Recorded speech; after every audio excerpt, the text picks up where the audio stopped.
Hey everybody, welcome to another episode of Purple Insider. Matthew Coller here, and joining the show, ESPN's Kevin Seifert. Kevin, you predicted the Vikings would go 5-0. You nailed it. They're 5-0. One of the great predictions preseason, probably in the NFL in recent history. Great job. I mean, you've got to be dancing around the bases for that home run. No, I'm just kidding.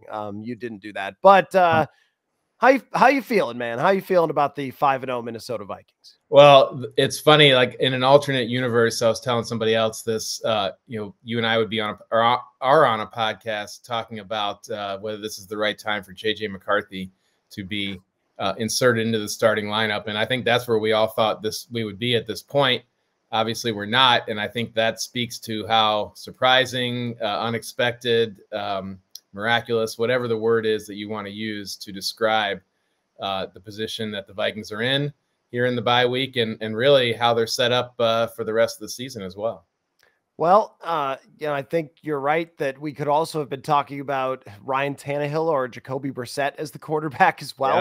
Yeah. If the Vikings had made a different bridge decision and whether, McCarthy had gotten hurt or not, we would have been saying, well, now it's time to go to McCarthy if he hadn't got hurt, or what are they going to do? Because this quarterback situation is so bad, but the team is so good around him and all that sort of stuff. But quite the confluence of events here across the roster, where I feel like every best case scenario has clicked, from every free agent signing working out all the way down to guys that we didn't even think twice about when they signed them, like Jerry Tillery or Jahad Ward. Yeah. And on the offensive side, Kevin O'Connell has worked magic, as well as the receivers. Aaron Jones has been terrific. A little bit of cracks in the foundation against the Jets and with an Aaron Jones injury, which we're going to talk about. But I want to play a little game with you. Okay. I'm going to make some statements to you, and then I'm going to ask, am I being crazy? And then you got to decide whether I'm being crazy. Okay. You good with that? Okay. Sure. I have a stock answer for all of those for you, but we'll go individually just to humor you. Okay. Would I be, and this is going to go on both sides of things, not just always over the top on how good the Vikings could be. I'm going to go back and forth, but I will start out with this.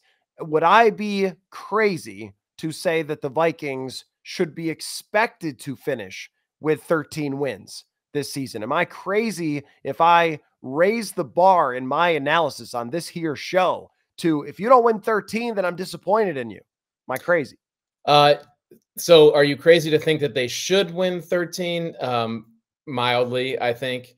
They would only need to win. They got go 8-4 the rest of the way. That's not so outlandish, but it's also like, as you said in your opening, so many things have gone right. Like, are the chances that this is just a charm season, weeks 1 through 18, high, or is things going to come back to earth a little bit? So I would say like that, like, that's a reasonable goal, but I do not think that they should be expected to win 13 games. I think so too, but then it's almost funny because when you go 5-0, if you say, well, they went 7-5 the rest of the way, you're like, it wasn't that good then. Yeah. All of a sudden that changes when that would have been a tremendous outcome for them at the beginning of the season, the way we looked at it, but it'd be disappointing now. If you flip it and you start 7-5 and finish 5-0, that's, people are so excited, and like it's all not how you start, it's how you finish. But like the numbers are the same regardless. And I think maybe it affects how well you might do in the playoffs. I don't know, but like the numbers are the numbers. Okay, so if it is a little crazy, and I guess I was talking about it as in if they win less than 13, then you've disappointed me and some things have gone wrong, and I set the bar higher for this team to be one of those special teams, and you didn't quite get there in Vikings land. So what is then realistic if I am being a little crazy to hold them to a 13-win season, or it's disappointing? I think it's realistic to think that, as far as a win total, I think at least 10 games. I think they should go at least 5 and what would that be? 5 and 7 the rest of the way. Like that's, I mean, and if we had started off the season and saying that they were going to have a 10-win season, we would have said like that's a huge success. And so obviously you don't want to finish 5 and 7, but I think if they get to 10, in the overall path of their program development, if they get to 10 wins this year, that's a huge win. in the overall scheme of things, regardless of when those wins happened. That would probably get them in the playoffs. Maybe not. Maybe they need 11 to get to the playoffs. But like, to me, I think anything less than 10 wins is a disappointment for sure. Oh, 100%. I mean, anything less than 10 feels like a complete meltdown at this point. And Yeah. with 9, I remember looking at this, maybe the NFL put out something of your odds to make the playoffs with X number of wins when Yeah. they went to that 7th playoff in the 17th game. It's only about a coin flip if you win 9 games. And I think it was the 2022 Lions that got to 9, and they ended up missing the playoffs. Right. So if you end up there, what is the path there, though? I mean, with so much talent on this team, it's the top defense in the entire NFL right now by expected points added. Everybody is clicking on that side of the football. How would they end up at a place where they don't win? I mean, 13 is too high, but where they don't win 11, 12 at least, is that entirely just a Sam Darnold question? No, I mean, well, a lot of it would have to be, yeah, Sam Darnold and injuries. I think injuries to some key players on defense. While I think they have some depth, there's been some guys who've just been playing lights out and very, very unique ways that they've played. The Andrew Van Ginkel and Jonathan Grenard, in terms of how he's gotten pressure, but also been really good against the run. Harrison Phillips has actually been really important to them. Harrison Smith is obviously very important. So if there's the wrong injuries on defense, I think that could do what happened last year, which is really limit the things that Brian Flores can do. A big reason why this defense has just, been so lights out is that they have all their weapons pretty much out there at full capacity from the very beginning of the season. And I think while Kevin O'Connell was hinting earlier this week that there's some more layers of schemes that they could bust out, but from a personnel standpoint, they would need to have the right guys out there to do those things. And so, like, the path for a meltdown, clearly would have to be about a large part about Sam Darnold. But also, I think, like, this, the health of the defense, there's a lot of age there, and a lot of people taking a lot of snaps. And so that's something to monitor as well. How much were you weighing what happened against the Jets into what we think is going to be the version of Sam Darnold out of the bye week? Because I watched the film back, I broke down some plays. I thought it was a little bit of everything. It was a little bit of, Sam, why didn't you throw the football when the play was right there? And I will cop to being a little overcritical at times of the coach, not giving him enough underneath options, because there were some plays where he just didn't throw it and it was right there over the middle. But I also thought he got popped a bunch of times, that they had good coverage, that it was 5 different things that led to a bad day. I didn't identify one thing that said, oh, well, this means you're screwed for the rest of the season because Darnold's going to melt down. I just thought everything kind of came together for the Jets, and then him being a little off his timing. But how did you deal with that? I mean, I started, and I told this to Dan Barrero on KFan earlier this week, is like, the Jets defense is really good. Like, you can't just view any team's performance or any player's performance in a vacuum. It should always be in the context of who they're playing against. And they have a pretty good pass rush, but I think that the unique thing about the Jets defense was they had those 2 corners who were really, muscling up the Vikings receivers, and Justin Jefferson was not as open as he normally is. And I think Sam Darnold's gotten used to, feeding him the ball when he maybe has a step, but he didn't always have a step. And sometimes he had a step and they were restricting him, and they called it a few times and they didn't call it a few other times. So that seemed to set Sam into, like, a little bit of an uncomfortable world where he had been grown very comfortable doing the things that he had done in the first 4 games. And that was really just kind of unique to the Jets defense. Like, I don't know how many other defenses, I know the Lions tried this a few years ago, or just like super physical with Jefferson. If they want to call 6 illegal contacts, go ahead. We're not going to get beat. And so that is one way to slow him down. And to me, that you credit the Jets defense, and you also say, okay, Sam, you've seen how, like, Justin Jefferson's awesome, Jordan Addison's awesome, but they're not going to be, it's not, every game is not going to be like the first 4. And so what do you do in the meantime? Getting TJ Hawkinson back will, I think, give him a real option there in those situations. throwing to the running back. Hopefully for him, it's going to be Aaron Jones, would give him some options. But I think he was kind of locked in on those guys to an adverse point.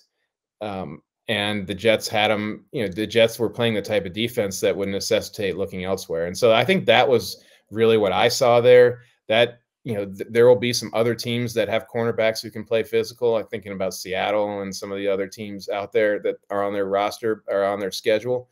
But relatively speaking, the biggest thing I took away was that the Jets did a lot of things that other teams can't or haven't tried yet. Hang on. Let me silence my phone real quick so I can tell you that Us Days at US Cellular is back again. Exclusive offers just for customers, just to say thanks. Right now, you'll get $1,200 off any phone plus $400 off any tablet. Amazing, right? But my family is so excited about their new devices, they keep texting me during the show. They're all about Us Days deals like $1,200 off any phone, $400 off any tablet. Terms apply. Visit uscellular.com for details. Yeah, they definitely did, which is why they should fire the coach involved. But get rid of him after that performance. Yeah. But there were plays where also Sam Darnold's getting pressured very quickly. One of them, Jalen Naylor, is running wide open on a crossing route, but immediately Ed Ingram gets beat. Guy's right in his lap. Can't do anything.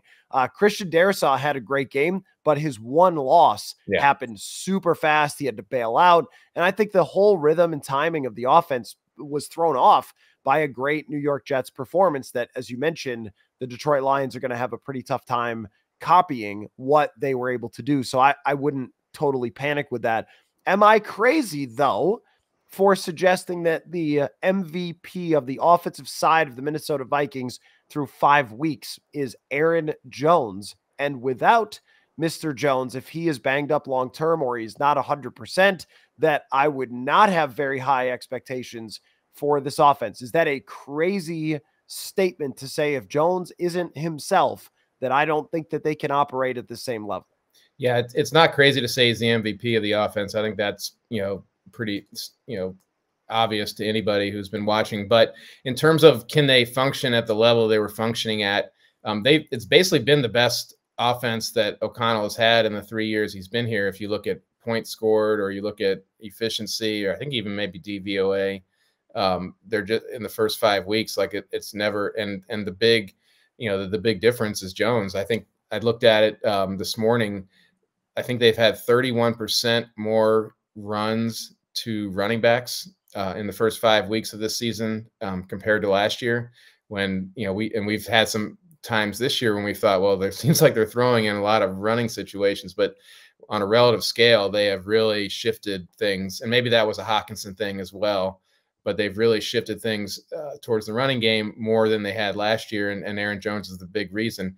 And there's no doubt, like you saw, again, the Jets have a good defense, and you have to give some credit to their run defense as well. But there's no doubt that, like, if you had to pick a running back, not only on the Vikings, but maybe even in just the NFC North or in the NFC, who if a play is blocked for 3 yards, who's the most likely guy to get more than 3 yards? He might be it. He just has this really great level of vision and instincts and sort of institutional knowledge of NFL running that he's able to capitalize on, because from a physical standpoint, he hasn't gone downhill enough that he can't, like, he can see it, but he can't get to it, kind of thing, which you see with some running backs near the ends of their careers. And so he's not at that point yet.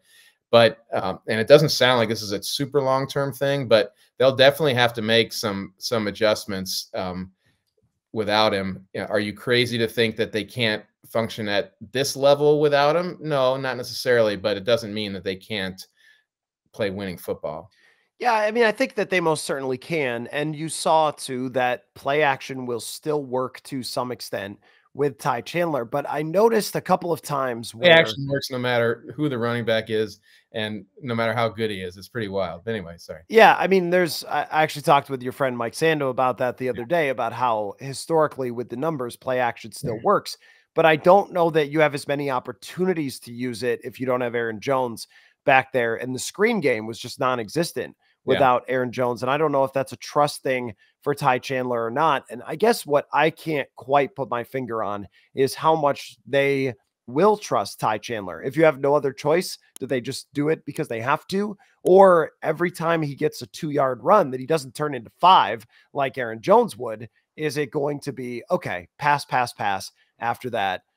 That's what we've really seen. Right. And I look back at, those 2 games against the Lions last year where Chandler's in the backfield, and I don't think either one was really special. And he's just having Nick Mullins just pull the trigger over and over. Yeah. I think that if Jones is out, it will be all on the shoulders of Sam Darnold. Well, and the thing that to really keep in mind is I think they were really shook by that fumble. I think it got credited to Sam Darnold, but it was clearly Tai Chandler just not catching the pitch. Like, this wasn't like him getting obliterated by somebody's middle linebacker and coughing it up, or like some kind of other weird collision where he fumbled. It was just like catching a pitch. And like, that's where he's really good, on those outside zone runs where he gets a pitch and like makes a move or so, or like waits a second for the blocking to set up, and he's good at that. But like, you got like that, like you don't necessarily add a level of trust when the pitch goes off your chest, And so I think that shook them a little bit. I was at that point, I was like, oh, I didn't know Jones was hurt at that time. Maybe they didn't know either, but like, as the game went on, I was surprised at how often they did give it to Chandler, given that particular fumble, because of the situations, all the turnovers they had at the beginning of last year and how dramatically they reacted to that. And so I think that, and O'Connell brought it up again Tuesday during his presser with us. And so clearly that's on their minds. There's no way they trust him as much as Aaron Jones. And if they follow a very similar game plan, with Tai Chandler as the primary runner, I guess I'd be surprised. Is it crazy to talk about emptying the bank for whatever they need to make this team the best version, and the bank being their draft capital, of which they don't have a lot to deal with next year? But is it crazy to talk about trading for a running back with whatever draft capital you could get, trading for a defensive player with a first-round pick potentially? Like, how far is too far to talk about in terms of reaching into draft capital to improve this team? I think they can get a running back for something that's not gonna like break the bank draft pick wise. That you're right, they only have 3 or so for next year, and then there's potential for compensatories with losing Kirk Cousins, and so that. But like, you think last year, I think the Cam Akers trade was like a swap of 7th rounders, or a 7th and a 6th. But you're not getting an Aaron Jones when you make that trade. But in terms of serviceable running backs who might be able to, be at least as good as Tai Chandler, like, that's a possibility, and that certainly wouldn't break the bank. And if you were to ask me right now, or ask people around the NFL right now, like, what do you think is going to happen at the trade deadline? Like, that's already what some people are talking about. The Vikings go get a running back. And that's even if Aaron Jones comes back relatively quickly, just knowing his injury history and knowing where they're at. Like, it's now, like, if he doesn't play a game, it's Tai Chandler and Myles Gaskin. And Myles Gaskin has not, been has not been a running back that teams have used very much at running back, except for 1 year in Miami, I believe. And so that is certainly an area that I think they could upgrade. But like, if the question is like, should they recognize this as like a charmed year, like it's a one in a decade type of year you're having, where everything's coming together, and we've seen teams make runs to the Super Bowl in that situation? Should they just go all in on it? I would tend to think that would be an over. I'm pretty conservative in those situations. Kwesi has his own way of making decisions. I'm sure the coaching staff would love it. No matter what, but I think all things considered, they've already mortgaged their future just about as much as they can. And like, if you're saying like, should they go get another defensive player to put them over the top? Like, to me, that's where you hope like Dallas Turner in the second half of his rookie season starts to figure it out. And like, it's almost like getting an additional player. Because right now, I wouldn't say that he's made a couple plays, but I wouldn't say he's making a down by down impact of the type you would hope a first round pass rusher would make. I think they're probably bringing him along, and there's no need to play him the entire game or to count on him given the other guys they have. But I would look at it more that way, and like, think like, if you believe in your player development program and you still believe in Dallas Turner as much as you did when you gave up a total of 7 draft picks to get him, then maybe that's the kind of guy that instead of trading for somebody, you say, well, the second half of the year, like maybe we get a bigger contribution from him. I could see them making some sort of argument of, well, we took 2 first rounders in this draft, so it's okay if we trade the first rounder from next year. I have been on the side of that they should do it, Yeah. because that they should go all in, because I look around the NFC and go, in the future, there's some teams that really could be quite dangerous, including Washington, but also Chicago, 2 teams with rising star quarterbacks.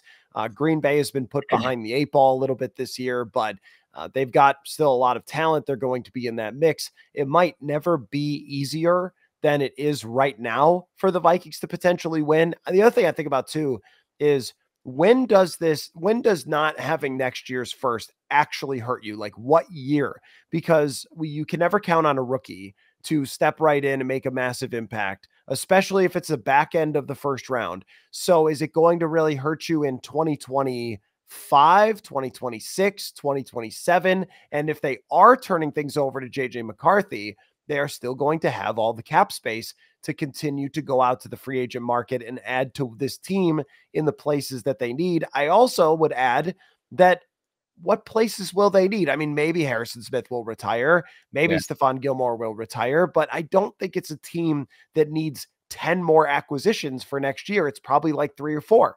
So if that's the case, then they should still stay in that all-in mindset. Plus, you could trade for a guy that you extend as well, which they did with Hawkinson. Yeah, and I guess I would just counter with, like, from a team building perspective, like, they're already on the far furthest side of the range of draft pick contribution versus free agent contributions or trade contributions. Like, and I looked this up, and I'll have it in a story later in the week on ESPN. But like, I think they've gotten three players have started a game this year who have been drafted in the past 3 years. So basically, this tenure of this group, and that's the lowest in the NFL. Like, they have gotten as little of a contribution from their last 3 draft classes as anybody, lower than any other NFL team. And that could change, whenever it will change whenever McCarthy becomes a starter, and maybe Dallas Turner becomes a starter as well. And we just talked about why he isn't right now.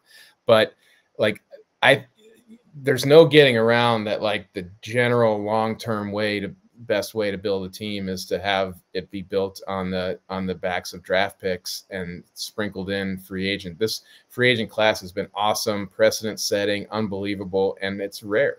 It doesn't work out that way. So if the idea is, well, let's go all in and just keep doing it in that direction, at some point you reach a critical mass where maybe not next year, maybe not the year after, like, you've just reached a point where, like, your drafts have been so unproductive that you have an untenable structure, regardless of whether the quarterback is getting paid a lot.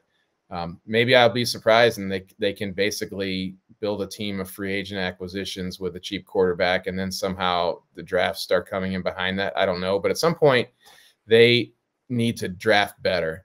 And at some point, they need to have more volume. Because that's really the only way to draft better, is to have more volume, I think. And so it's a long way of responding to it. And I totally get where you're coming from, and maybe that's the right thing. But in my own mind, like, I'm just viewing it from a larger perspective than just the next few months. Like, I think that would be a big mistake. So I guess the way I'm looking at it, and apologies for my voice, I've hit that part of the year where I need the bye week, and this team is too exciting to take any sort of vacation. But think about, like, where San Francisco has been at the last few years, where now this team did draft many of the parts that are now in their primes and have turned into stars. Jefferson, Darisaw, O'Neal, Metellus over the years. Shout out to Rick, I guess, for putting together a lot of those players. And the final pieces out in San Francisco were your Christian McCaffrey. They were your Trent Williams. And I think, you spend a second round pick on TJ Hawkinson. That's a good strategy for a team that's in a win now type of situation. And I look at, like, JC Horn, somebody like that from Carolina, where you're talking about a great cornerback who's young that they might not want to pay. that you could potentially trade for. And I also think of everything through windows, just in general. Like, you only get so many years to win. And I think the Vikings with this unit, with the core that they have right now, whether it's Darnold or McCarthy, but especially planning on McCarthy for the future, that they're going to have this core together.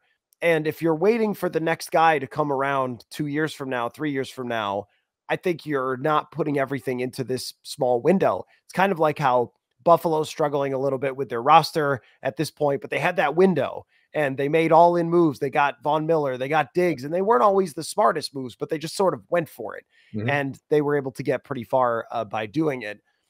That's how I'm thinking of it, because rosters just always rise and fall so quickly in the NFL. And also coaches get fired quickly in the NFL. So if you're waiting around for that next thing, that you're going to go, man, I wish we just got Jeffrey Simmons instead. Maybe I just want to watch Jeffrey Simmons.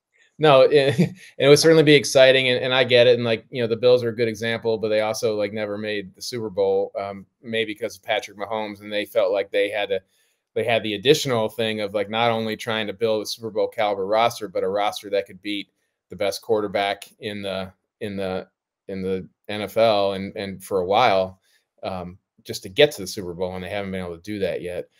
So like that's an additional thing that the Vikings probably don't have to think about. It's like, you know, there's no Patrick Mahomes in the NFC right now that would be in their way to at least getting to the Super Bowl. And so, yeah, and certainly, as I said, like the coaches would be thrilled and probably be in favor of it and not be worried about what the impact of next year's first round pick would be.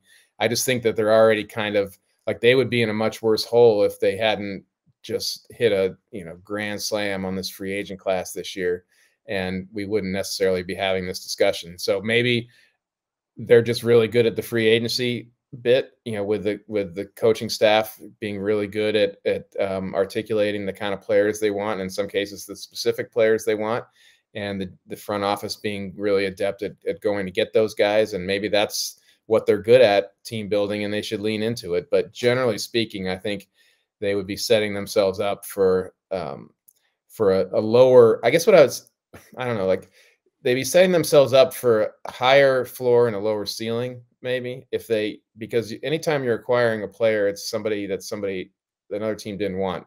For the most part, the best players in the NFL were drafted by their original teams and have stayed there, especially quarterbacks, but at most positions as well. And so your best chance for getting the future Hall of Fame type players are always through the draft. That is definitely true. And having those types of players on cheap contracts, is you look over at Detroit and their window and how they've gotten Penei Sewell and they've gotten Amon-Ra St. Brown and Jahmyr Gibbs and those players, and how important it's been to being able to build around their expensive quarterback. I also look at it, though, as that other teams are also thinking in terms of windows. And we've seen at the trade deadline in recent years where there's much more sales going on, fire sales, where teams who are in the bottom are willing to say, just come pick off our lawn, take whatever you want. And even we've seen star players that they're not going to continue to pay. And yes, that is probably for a reason. But also, I mean, if you're a Carolina and you think you're 2 years away, do you really want to spend all this money on this corner when you're not going to win next year, or even probably 2 years from now? This is kind of how Chicago thought with giving away a Khalil Mack, who also would be an interesting acquisition if the Vikings could do that, to add Khalil Mack to what they have here for this defense. And so I think that there's a lot more availability of good players, because I generally agree that, hey, if a team's getting rid of a guy, they're probably doing it for a reason. But somebody like Trent Williams, somebody like Christian McCaffrey, and even the players that the Vikings signed this offseason were just, in some cases, teams didn't want to pay them, but they were good fits here. Right. I might trust Brian Flores if he said, look, I am this guy away from this defense being one of the best we've ever seen. And okay, well, let's do that then. Let's try to win it now. That's kind of how I look at it. Yeah. But I think that the first round conversation is extremely valid. As far as just looking toward the future, since I think this is okay to do a little bit at the bye week. Absolutely. I have not wanted to, because I know where you're going. It's still McCarthy, right? In the future. Yeah. And I assume what you were going to ask, and before I chimed in there, was what do they do about Sam Darnold and McCarthy? And like, I know there's a lot of this talk that's gone on online and social media. And like, I debated whether to write it this week or not, but I don't know what there is to say yet. And Sam Darnold's last 6 quarters, the second half against the Packers and the Jets game, like, took him down a notch probably in terms of where he's at. But like, it's almost impossible to imagine a scenario where JJ McCarthy doesn't eventually become the Vikings starting quarterback, and it still is the likeliest time is next year. If Sam continues to play the way he is, and the Vikings want to franchise tag him and keep him and either trade him or just keep him as, because they had a good year this year and pick up where he left off, and then at some point, you have to transition McCarthy. But even then, like, in-season transition for a quarterback means that things have gone bad. And if you're, it's much easier to do it over an off season. And so like, it's still hard for me to figure out like how they would navigate all of that unless they're, because JJ was young at the beginning, anyway, he had just turned 21 when they drafted him. And, do they want to go to have him on the bench for 2 years? Like, I don't think they do, like, based on like, and this, again, we talk about alternate universes. Like there was like a 36-hour period this summer where like it had suddenly become legitimately possible to envision a path for him to be the week 1 guy. And we had been very adamant that wasn't the case. And I still think like the likelihood of it was way less than the likelihood of Sam Darnold being the starter, but he had that great game in the preseason opener. They were going to Cleveland to have 2 joint practices that Kevin O'Connell and the whole coaching staff puts a ton of weight into. Then he was going to start that preseason game against Cleveland. If he crushed those practices in Cleveland and crushed that preseason game against Cleveland the way I think Jaron Hall did in that game eventually, because he wouldn't have been going up against, like that, the momentum would have continued. And so if it wasn't going to be week 1, it was going to be pretty close. And so and I guess this long-winded way of saying it, that he showed enough this past summer that like he was close to being ready, if not ready, to be a rookie starter, and not necessarily to be perfect or have the team close to 5-0 the way Sam Darnold has, but to be good enough that like he wasn't going to be overwhelmed and it wasn't going to be like a damaging thing to his career. And so for it to go from that to like, I don't know, like, maybe we bring Sam back next year and have him be the starter again and let JJ get settled. Like, I really think that that to me, it's hard to imagine it going that way. I think that the bar is so unbelievably high for Sam Darnold in this case. It might actually be winning the Super Bowl. And even then you might go, well, we won the Super Bowl, moving on. I mean, there is an instance of that in Baltimore, winning with a great defense and Trent Dilfer, and then going to get Elvis Grbac. It's not quite 1-to-1 there, but I think the more comparable is actually San Francisco with Alex Smith to Colin Kaepernick. And I also think that with Kwesi Adofo-Mensah's background and making his bones in San Francisco, that there could be a lot of influence to how they've been so successful for so long and him wanting to do the same thing. And I think that when you're looking around the league right now, supporting casts are just so valuable and determining what quarterbacks do. And if you're Kevin O'Connell, you might look at Sam Darnold and go, this guy was pretty severely flawed, and we made him into this 12-win quarterback. Well, I mean, even the instance of the Vikings sort of thinking the same thing with Case Keenum and then going to Kirk Cousins. There are so many examples of this throughout history of a team just still trying to see into the future rather than, well, maybe we can repeat that same season with Sam Darnold. Even if he ends up with 30 touchdowns, 14 picks, and they win 11 games, it took a lot to get that there. You're still going to have Jefferson. You're still going to have Addison, Hawkinson, the tackles, the line, the coach. Everything is staying together here. And as good as McCarthy looked in the offseason, and also his character matters too. The fact that he sold them on his work ethic from minicamp to training camp, and he took huge, huge strides where we were thinking we'll see in 2026 or something, JJ McCarthy, as bad as he looked in minicamp. And then to have him threatening to go to Cleveland in those joint practices and make his case, all of that is so relevant to the conversation that I don't even think we're at the end of the day having too much of a deep discussion about this. Yeah. It's because it's probably JJ McCarthy decided, or I guess I didn't phrase it in the, am I crazy for thinking that? But I don't think I'm crazy for still thinking that. No, I don't think so. And to me, like, the real discussion is, would the Vikings try to extract some value from what Sam has done, and ostensibly will do for the rest of the season by franchise tagging him and then trying to trade him? Or will they just say, thanks for the memories. Now we, go cash in on on the season we all collaborated on. And so, like, that is an interesting discussion in terms of, like, would they get more than what the compensatory formula would bring them, and all those sort of things. And, like, what would Sam Darnold's free agent market be in that scenario? He'd be a 28-year-old quarterback in his prime, coming off the best year of his career. Like, and I can't say I've even looked at teams who would be looking for quarterbacks, but, like, even the team they just played, the Jets, funnily enough, like, how long is Aaron Rodgers going to be there? But besides the point, would the Vikings just kind of, say, okay, great, go hit free agency, congratulations, we're on to JJ McCarthy? Or would they try to extract some additional value from the work that they put into him before he moved on to another team?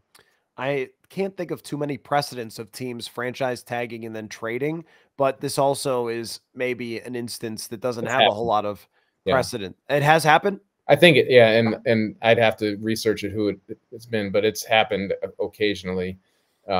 And you don't have to, it doesn't have to be the double first round picks. It can be a negotiated, whatever you want it to be, if the teams all agree on it. Because if you're the Vegas Raiders and you're terrible and you can't find quarterbacks, and also your owner has a history in his lineage of loving big armed quarterbacks, maybe there is an opportunity there to trade for something that's a lot more than they would get for compensation back. This is getting a little uncomfortably too far down the road. No, right. How about what do you want to know from me? What do you got for crazy? What do you got for a crazy statement that you want me to break down about this team? Is it crazy to think that everyone else cares more about whether Brian Flores becomes a head coach right now than he does? Right now being the key words. It is not crazy because, I mean, the ring will last forever. So if he's fighting for a Super Bowl on a week-to-week basis, but I also think that Brian Flores lives in the same reality as me in thinking that he won't get another head coaching opportunity. Yeah. Last year when we talked to him, and I was very curious about what he was going to say when we talked to him for the first time after he got 0 head coaching interviews last offseason. And he kind of gave us it is what it is. I'm happy to be here. Yeah. But it also sounds like, and we get a lot of Brian Flores. I mean, shout out to him. He does 20-minute press conference with us every week. These are marathons of, like, I'm running out of ways to ask him about players and blitzes by the end, but he's also been very open. And I think one of the things he's talked about a lot is his family and their relationship with the team. His kids are Justin Jefferson fans. I mean, it sounds like it's been a very happy existence for Brian Flores in Minnesota. And that's not that he wouldn't want to go be the head coach of another team. But I also think that it's a good situation for him. And you don't have to sue the league for this to happen. Steve Spagnuolo is a good example of a guy who had a head coaching shot. He got his one opportunity and then went back to being a DC, which is a good place for him. Brian Flores, his connection with the locker room, with the players, the scheme, how he's created this environment of everybody sharing ideas and making it this moving target for offenses. It's really special. I mean, it's something that I haven't seen too many times. Maybe Rex Ryan had this for the Jets when they went to AFC championships, or a handful of other situations, but it's really something special that I don't know that he's sitting here thinking I'm playing for a head coaching job. I do think, and we've seen this before, shout out to John DeFilippo.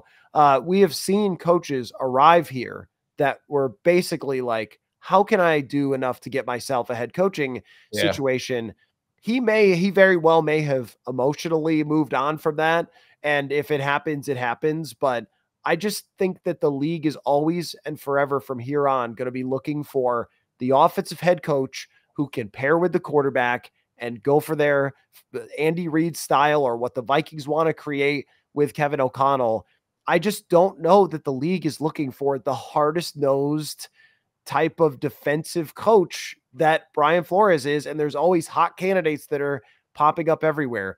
But that is another one of those big picture discussions that if they're able to keep Flores long term, that extends that window and takes away a huge question mark, because even if you look at someplace like Buffalo, they lose Brian Daboll and they've never really been the same since losing Brian Daboll. And I think, tell me, I'll throw this back at you. Is it crazy to talk about this as the best, other than the Chiefs, complete coaching staff, offense and defense in the NFL? Yeah, and no, it's not crazy. And I was thinking earlier, you mentioned Aaron Jones is the offensive MVP, but who's the MVP of the team? And I would say like the coaching staff, and that's not to take anything away from the players, and specifically O'Connell and Flores being co-MVPs. Like, there is not an NFL team that is running circles around their opponents for the most part, whether it's offense or defense, or in this case, both, as consistently as the Vikings have. And, whether it's all the different things that Flores has done to opposing quarterbacks, and the way he has implemented personnel and deployed personnel, or the ways that, and this is not new to this year, but the way there's almost always multiple people open in Kevin O'Connell's passing schemes, and it's just up to the quarterback to see them. Or the adjustment he made towards the running game that I mentioned earlier, the 31% more rushes by running backs, and you just look at the game management, and there's no big complaints there.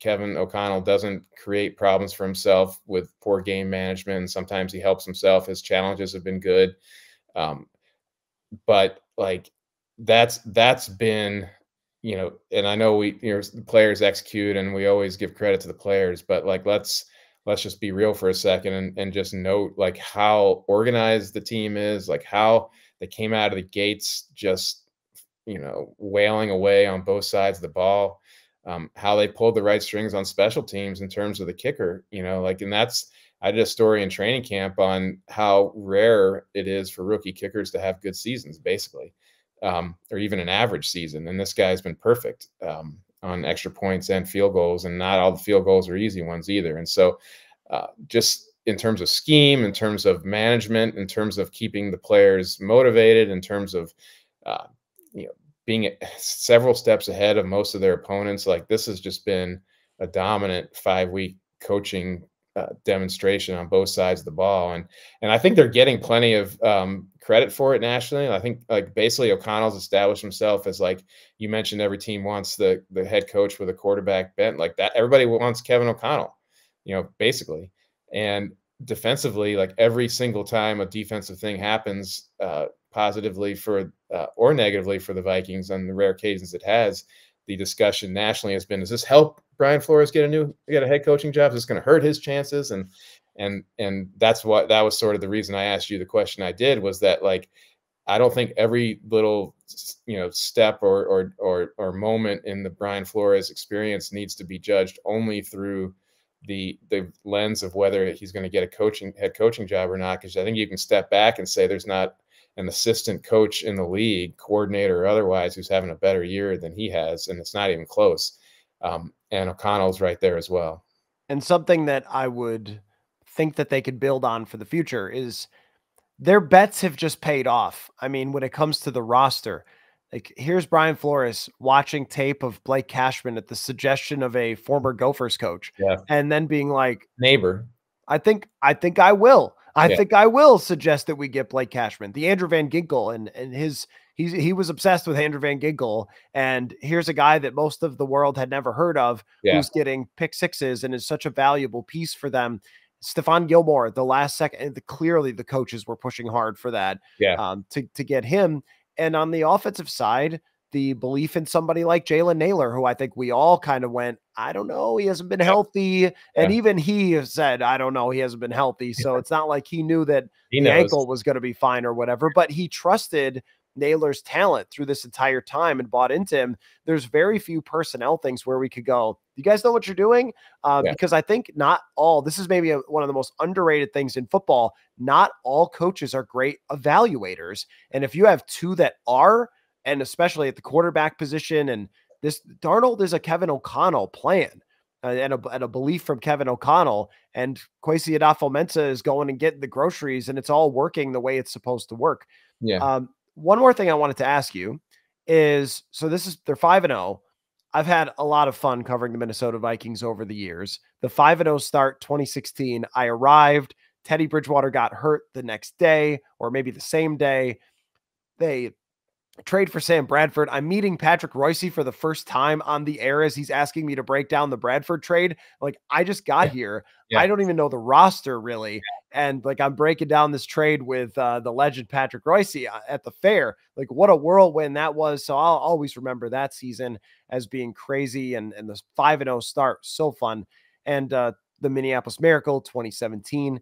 But I think as far as the energy from the fans, the team that we deal with on a daily basis has so many great personalities. Watching how they've done it, this is some of the most fun that I've had covering a team so far.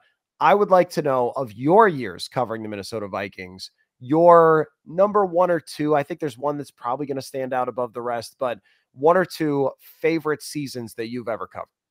Yeah, some of those years, I mean, I started covering in 99. Some of those years I wasn't the beat writer necessarily.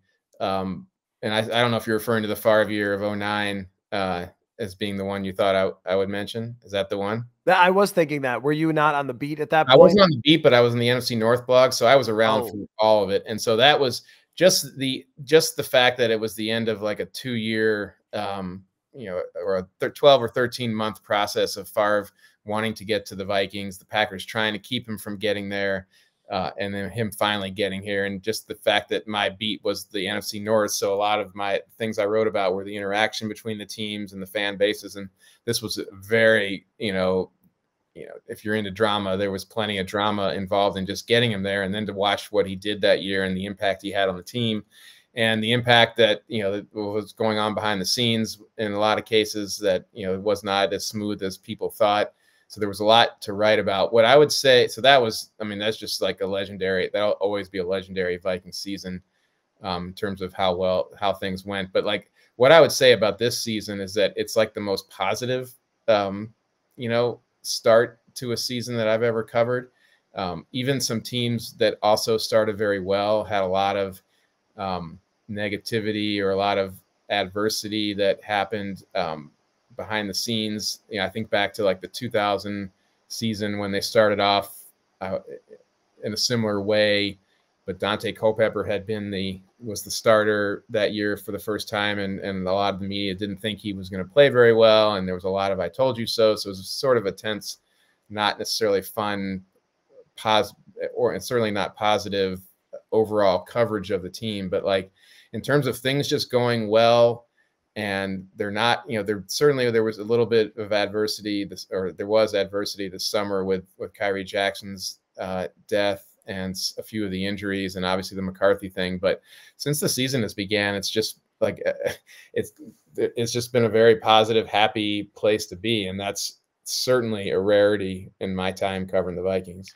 I know, even just questioning the last 6 quarters of Kevin O'Connell and some of the play calling and letting the two teams back in the game, I've had to stop myself and say, listen, I know how silly it is that the biggest criticism of the first 5 weeks of the season are you almost blew leads of 28 and 17. Yeah. But that really shows you where it's at. And I actually, I started the show by joking with you about predicting 5-0, but I do think that the people who were around this team saw more than a 6-win team, which is what most people projected. And I'm always kind of, as I'm going through training camp, trying to check myself with, well, Vegas wins, like they know what they're doing. Always. But what I'm seeing on a day-to-day basis, what I'm seeing in joint practices, what I'm seeing in the way this team is coming together is not a 6-win team at all. And I think a lot of us are we local yokels by picking them to win 9 or 10? But in this case, it really wasn't. I think we did see that there was more here, maybe not 5-0, but we did see that there was more here than the outside perspective was looking at, which maybe has helped the coaches and players respond to us positively. I don't know. Yeah, like nobody here was saying. I mean, what I was saying, and maybe this was just like hedging it. I was saying like I think this is the most talented roster that the adofo-mensah O'Connell tenure has brought, but it's just entirely dependent on what they get from the quarterback. And the quarterback to that point in his career had never been good for an extended period of time. Period. Hard stop. No other way around it. And so this has been the best 5 game. I guess I haven't looked at all the 5-game stretches in Sam Darnold's career, but I think we'd be hard pressed to find one that's been better than this. And whether it's him or the scheme or the players or the surrounding him or all of the above, which is the likeliest answer, like that was, and a quarterback is the most severe question in position to have a question at. And so like, to me, I was combining that with the schedule they had, the division they were playing in, and saying like, this is a really tough year to have a good roster, but a complete question mark quarterback. And he's answered enough of those questions, and they have supported everything around him to the point where has not been something that's dragged him down. The competition has been good, but that's why, that's why the results are not listed until the game is over. And to me, it's just a lesson. And I frankly wish I had trusted my gut more than I did when I was continuously being asked, how do I think they're going to be? And I was saying, I don't see how I can't see right now how they're better than any of the other teams in the NFC North, given the quarterback situation.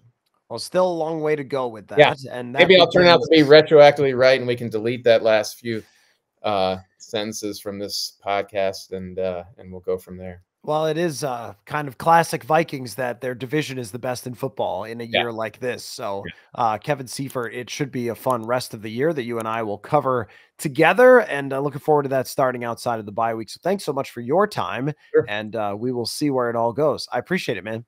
Okay, thanks for having me.